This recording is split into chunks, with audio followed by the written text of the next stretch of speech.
All right, folks, let's get started. This morning, I'm going to throw a lot at you. First, I'll talk a little bit about keyboard use, and then I'll give a quick overview of the three types of AutoCAD shortcuts, and we'll dive a little bit into command aliases, which is kind of the most basic type. So, just starting out, I want to say everybody should really be using their keyboards more.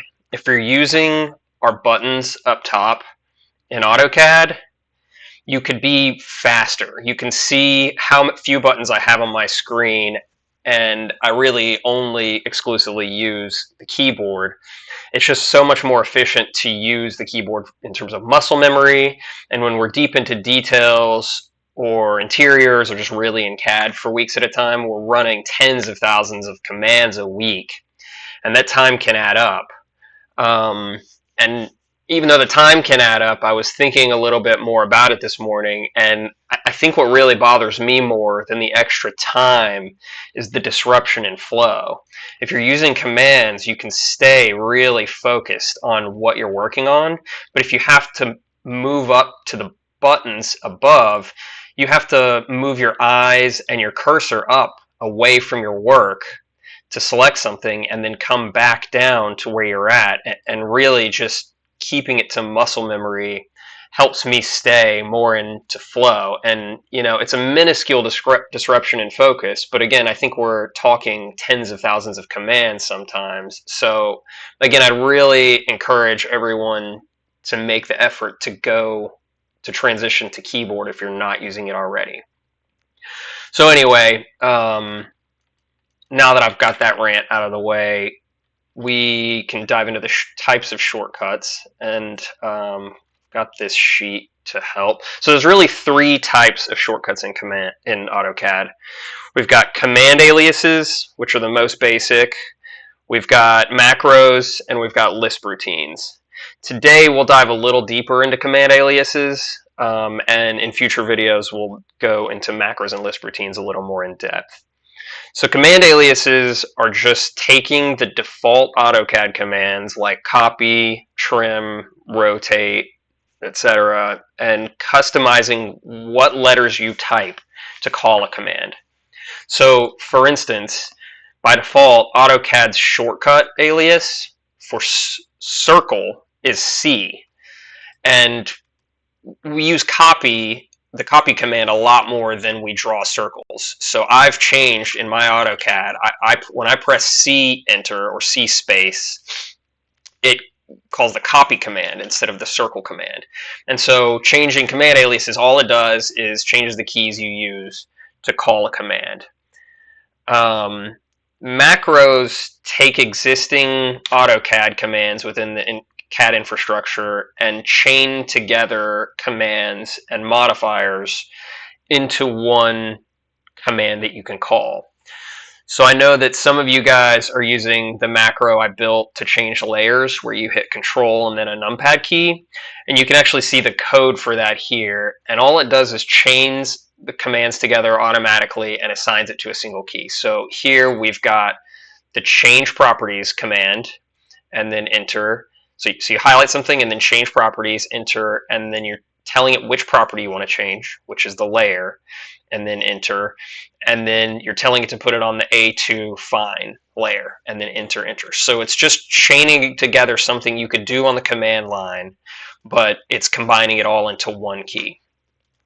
And then LISP routines are newly unlocked in our LT version of AutoCAD. It uses its own coding language, which I don't know, and can sort of modify if I see it. But what I want you to know is that you can essentially write programs to create completely new AutoCAD commands.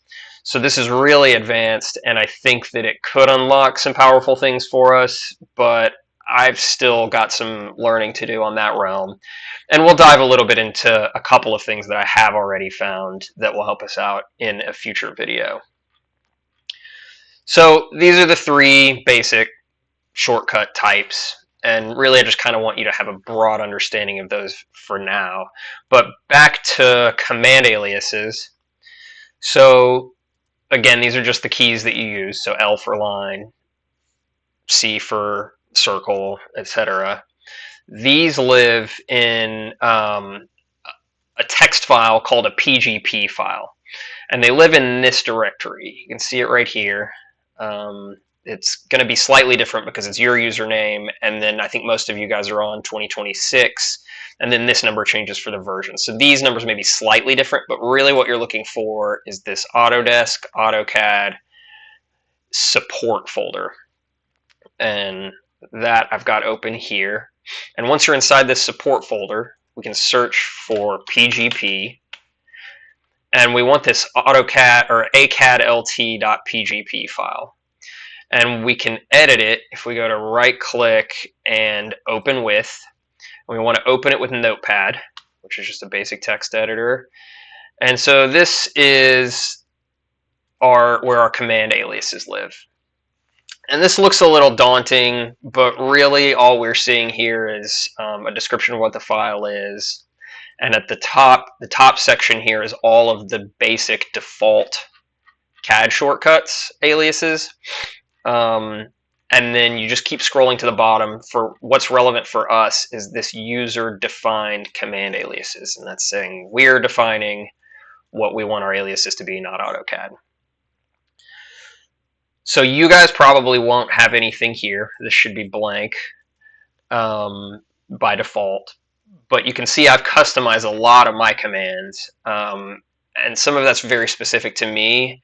You can look at it and see, and we can talk about how relevant it could be for your case.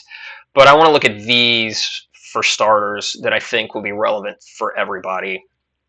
As I mentioned, by default, C calls the circle command in CAD, but we use copy a lot more. So to change the alias, if you just had a blank page here, what I would do is scroll up to the default ones.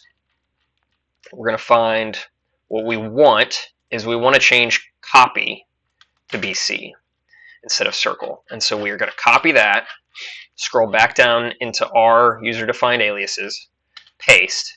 And instead of it being CP, we just want it to be C. So that's all you have to do to change a command, and then you can save your file and it should be updated. So I've already got that set up here, and really the process is just repeating it. So once we change C to copy, you basically eliminate the circle shortcut. Everything down here overrides the commands above. So we basically eliminated the circle shortcut or alias.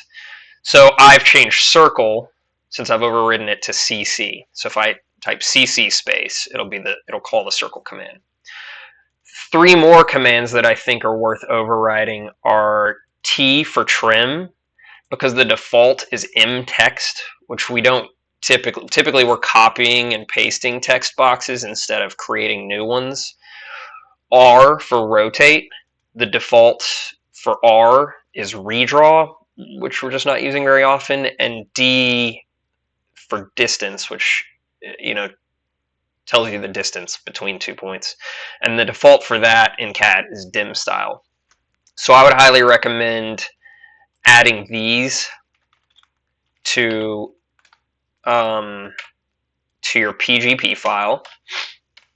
And then once you've added these, anything below here is sort of atypical in what I use, but you can feel free to explore those for your use. But I would at least add these, and then you save the file. And once you've done that, AutoCAD doesn't know that you've saved or changed the aliases. So you either have to close down all of your files and reopen AutoCAD, or you can use the RI command, which is reinitialize, and then check this PGP file and click OK. And it'll basically close and reopen that PGP file so that we can use our commands. So now if I want to trim something, I can just hit T space and then select, instead of having to type TR or trim or whatever the default is. I've been using these for so long I don't even know what the defaults are. But yeah, you can see here I can just hit C space to copy instead of having to do CP or CO.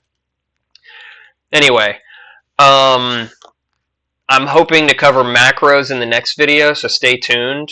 But I'd encourage you, generally after learning more about what CAD can do and how it can be customized, to think about tasks that disrupt your flow, things that maybe feel a little tedious, and maybe we can work through a routine or a shortcut that will make things easier and allow us more time to spend on design and sort of the fun parts of our job.